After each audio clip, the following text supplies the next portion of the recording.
Last week, a patient named Sarah sat in my clinic looking completely exhausted yet wired. She told me she felt like she was vibrating from the inside out despite sleeping 8 hours. She is the classic face of high cortisol. We often call it the stress hormone, but it is actually your body's internal alarm system that has forgotten how to turn off. If you are struggling with stubborn weight or late-night anxiety, your HPA axis might be in a state of constant overdrive. Today, I am breaking down the 5 clinical signs your cortisol is dangerously high. To understand why you feel this way, we have to look at the HPA axis, or the hypothalamic-pituitary-adrenal axis. This is the sophisticated feedback loop that manages your systemic response to stress. In a healthy body, cortisol follows a specific diurnal rhythm. It should peak about 30 minutes after you wake up to give you energy and then gradually decline throughout the day, reaching its lowest point around midnight, so you can recover. When this rhythm breaks, the first sign is what I call the tired but wired phenomenon. You feel sluggish all afternoon, but the moment your head hits the pillow at 10 p.m., your brain surges into high gear. This happens because your cortisol is spiking when it should be dropping. The second sign is rapid visceral fat gain, specifically around the midsection. Cortisol is a glucocorticoid, meaning it regulates blood glucose.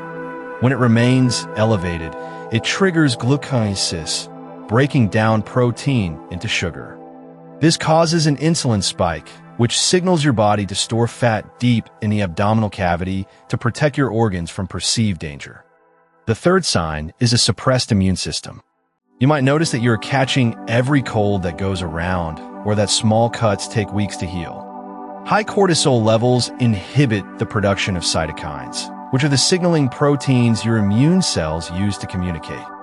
Fourth, look at your skin and muscles. High cortisol is catabolic, meaning it breaks tissues down. This often manifests as thinning skin, easy bruising, or even purple stretch marks called striae. You might also notice your legs and arms getting thinner while your belly grows, a sign of muscle wasting. Finally, the fifth sign is significant digestive distress. The gut-brain axis If you're enjoying this, subscribe. is highly sensitive to cortisol. When you're in a fight or flight state, your body diverts blood flow away from the digestive tract to your muscles. This leads to what we call functional dyspepsia, or irritable bowel symptoms, because your body simply is not prioritizing nutrient absorption or motility. It is staying ready for a threat that never actually arrives. If these 5 signs sound familiar, you aren't just stressed. Your biochemistry is physically shifting to accommodate a crisis state. Understanding this biology is the first step toward regaining control over your metabolic health and your sleep cycle. We need to reset that internal clock before it leads to long-term burnout. The mechanism here is fascinating. When the hypothalamus senses a threat, it releases CRH, which tells the pituitary to release ACTH. This triggers the adrenal cortex to flood your system with cortisol. This was great for escaping predators, but in our modern world of emails and traffic, this loop stays open, eventually desensitizing your cortisol receptors and causing systemic cellular inflammation. Clinical studies back this up. Research published in the Journal of Clinical Endocrinology and Metabolism shows that chronically elevated evening cortisol is directly linked to a 50% increase in metabolic syndrome risk. Furthermore, data suggests that disrupted diurnal rhythms can decrease bone density over time. We see these markers clearly in saliva tests that track your levels throughout a 24-hour period, proving that the timing of your cortisol is just as important as the total amount. My protocol for high cortisol starts with light and nutrients. First, view sunlight within 30 minutes of waking to anchor your circadian clock.